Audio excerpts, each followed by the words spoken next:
The Wild West you saw in movies never existed. What really happened was far more brutal, desperate, and unforgiving. These photographs reveal the truth Hollywood buried. Subscribe to History Unveiled, because the real story deserves to be told. Dodge City again, between 1880 and 85. The most famous photograph of this lawless town appears in nearly every history book written about the frontier. By this time, the settlement had grown, but order remained a fantasy. Saloons outnumbered churches. Gambling halls never closed. Men settled disagreements with fists or firearms, and the sheriff often arrived just in time to haul away bodies. Would you have survived a single week in Dodge City? Tell us in the comments what you would have done for work. Jesse James, legendary outlaw who robbed banks and trains across Missouri, lies dead, shot in the back by Robert Ford while adjusting a picture on his wall. The man who terrorized the Midwest for years met his end doing something as ordinary as straightening wall decor. Death fascinated frontier America, and Jesse's corpse became a public spectacle, photographed repeatedly as proof that even the most feared men could fall. Ada, Oklahoma, 1909. For men hanged from rafters inside a barn. Citizens, outraged at the murder of former Deputy U.S. Marshal Gus Bobbitt, held what they called a necktie party for notorious killer Jim Miller and his accomplices. No trial, no judge, just rope and rage.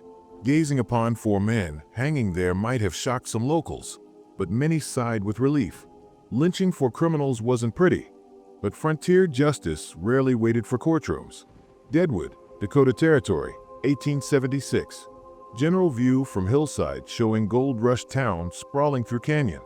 Photographed by S.J. Morrow. Thousands descended here chasing rumors of gold deposits. Within months, Deadwood transformed from empty gulch to overcrowded camp, where fortunes changed hands nightly at card tables and men killed over accusations of cheating. This is where Wild Bill Hickok would meet his violent end. Speaking of Wild Bill's death, let me show you exactly where it happened and why that saloon became the most infamous building in the entire West. Old Style Saloon Number 10, Deadwood, South Dakota. Site where Wild Bill Hickok sat playing poker on August 2nd, 1876. Jack McCall walked in, drew his pistol, and shot Hickok in the back of the head. The legendary gunfighter never saw it coming. He died holding what's now called the dead man's hand, aces and eights. Fire swept through Deadwood in 1879, destroying the original structure, but another bar rose at the same location, trading on the murder that made it famous. Inside another frontier saloon, 1880s. Cowboys gambling, money piled on tables, bottles emptied faster than barkeeps could refill them. Rare photograph showing what saloons actually looked like. Not the polished Hollywood versions with piano players and dance girls in elaborate dresses. This was raw, desperate men betting wages they couldn't afford to lose, knowing a bad hand might lead to accusations of cheating, which led to gunfire. 1880s. Group of Old West bounty hunters poses for camera, their faces weathered by sun, wind, countless miles on horseback pursuing wanted men across the lawless frontier. Each carries tools of his trade, revolvers, rifles, steely stares speaking of danger and determination. These weren't romantic heroes. They were trackers who collected money by delivering outlaws dead or alive. Preference often given to dead, since corpses don't escape. Every scar, every crease in clothing hints at past confrontations and near misses in a profession where mistakes ended lives. Bounty hunters tracked criminals for weeks through deserts and mountains. Could you have done it? Comment which outlaw you would have hunted. Billy the Kid, original ferrotype kept by Lincoln County, New Mexico Museum, sold at auction in 2011. One of the only verified photographs of the young gunfighter who killed at least 8 men before lawman Pat Garrett shot him dead at age 21. This image became worth hundreds of thousands because authenticated photos of Billy are rarer than the truth about his crimes. Jesse James Gang, 1870s. The outlaws who robbed banks from Missouri to Texas, killing anyone who stood between them and money. Jesse sits among his brothers and cousins, men bound by blood and crime. Their robbery spree lasted 15 years until betrayal caught up with Jesse in that house, where he died adjusting a picture frame. Dodge City Peace Commission, June 1883. From left, standing, W.H. Harris, Luke Short, Bat Masterson, Seated, Charlie Bassett, Wyatt Earp, Frank McLean, Neil Brown. The most famous photograph of frontier lawmen ever taken. These men enforced order in Dodge City, though order meant quick justice delivered through gun barrels. Wyatt Earp became a legend here, but his methods were brutal. Shoot first, questions later, if at all. But enforcing law in the Wild West came with a price, and death certificates were written as often as arrest warrants. Let me show you what happened when justice, or vengeance, finally caught up with these outlaws. Billy Clanton lies in his coffin, killed during the famous gunfight at OK Corral in Tombstone, Arizona, October 26, 1881. The 30-second shootout left 3 men dead, including Billy. His corpse was photographed, displayed, and used as warning about what happened to cowboys who challenged the Ear brothers. Death became theater in frontier towns.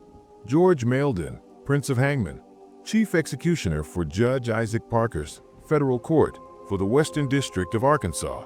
Mailden hanged criminals with mechanical precision, adjusting rope length based on each condemned man's weight to ensure the neck snapped cleanly. He kept meticulous records and displayed the ropes afterward as trophies. Frontier justice needed efficient executioners, and Mailden perfected his craft. Judge Isaac Parker, 1890s. The hanging judge. Gray-haired, serious expression revealing nothing about the 160 death sentences he issued during his career. Parker believed swift executions deterred crime. History suggests he was wrong, but that didn't stop him from filling gallows with bodies of horse thieves, murderers, and rapists. Judge Parker sentenced 160 people to death. Was he a hero or a villain? Comment your honest opinion. Judge Parker sentenced 160 people to death. Was he a hero or a villain? Comment your honest opinion. Jesse James displayed dead for the public, 1882. His body propped upright, so photographers could capture every angle. Jesse Woodson James, born September 5, 1847, killed April 3, 1882. Missouri outlaw, gang leader, bank robber, train robber, murderer. The most famous member of the James Younger Gang became the most photographed corpse in frontier history. Coffeyville, Kansas, 1892. Dead bodies of Dalton Gang following failed bank robbery. Left to right, Bill Powers, Bob Dalton, Grant Dalton, Dick Broadwell.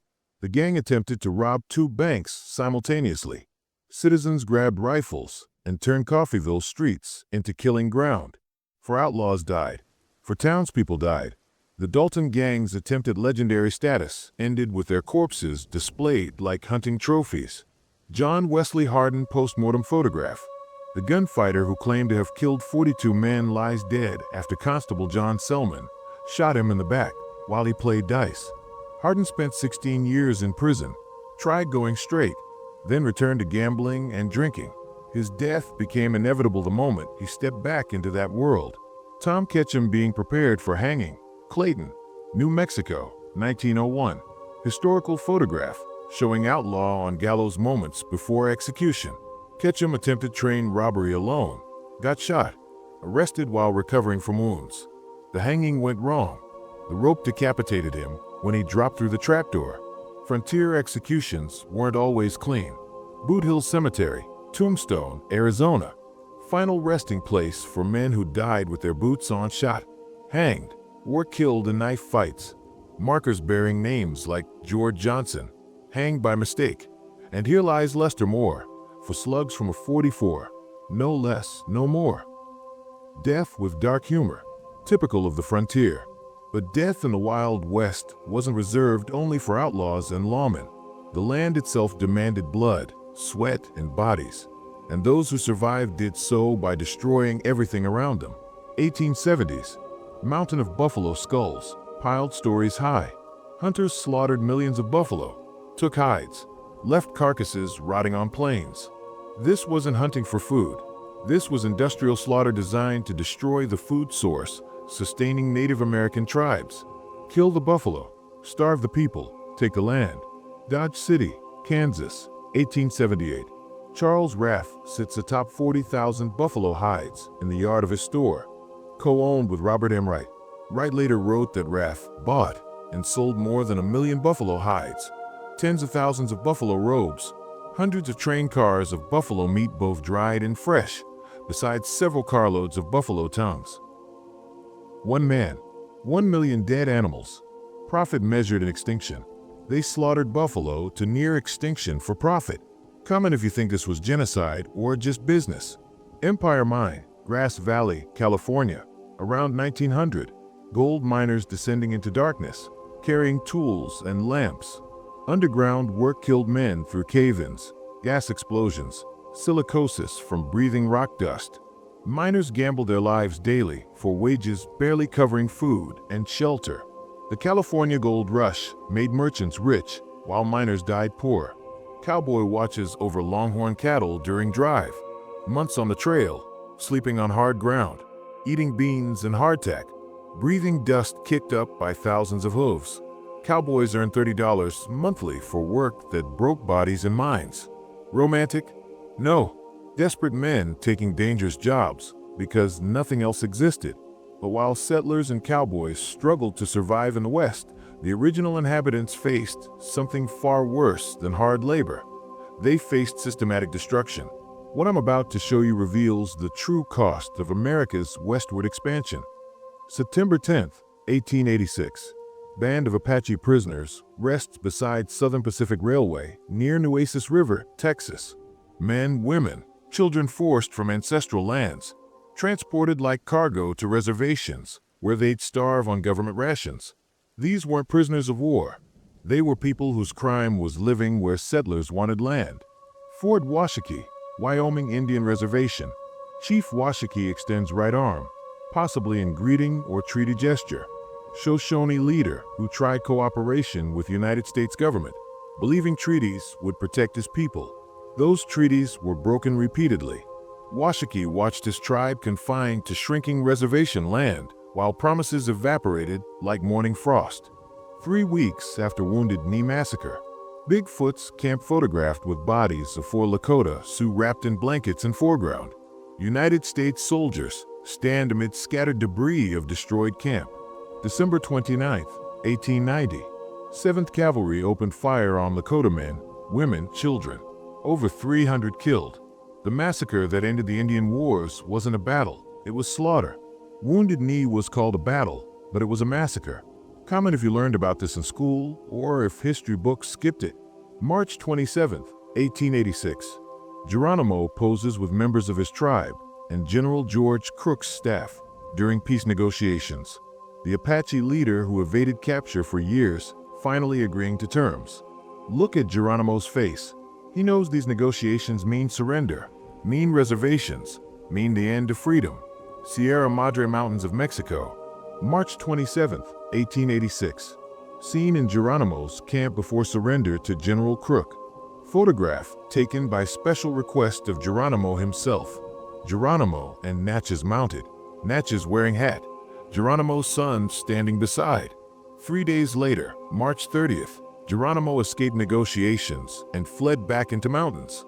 He wouldn't surrender permanently until September, and when he did, the United States government betrayed promises made during talks. And when the violence finally ended, when the outlaws were dead and the tribes defeated, what remained? Let me show you the silence that followed. Bodie, California, ghost town on eastern edge of Sierra Nevada mountain range. During Gold Rush, 10,000 people lived here, 40 arriving daily by stagecoach seeking fortune. Saloons, brothels, general stores lined dusty streets. Then mines closed. Population vanished. Today, 170 buildings stand preserved in managed decay as Bodie State Historic Park. Weathered wood, empty windows, red dust paths winding through structures where dreams died and fortunes disappeared. Then and now comparison. Chapel at Frontier Town. Before photograph shows structure during operational days when tourists visited recreated Wild West settlements.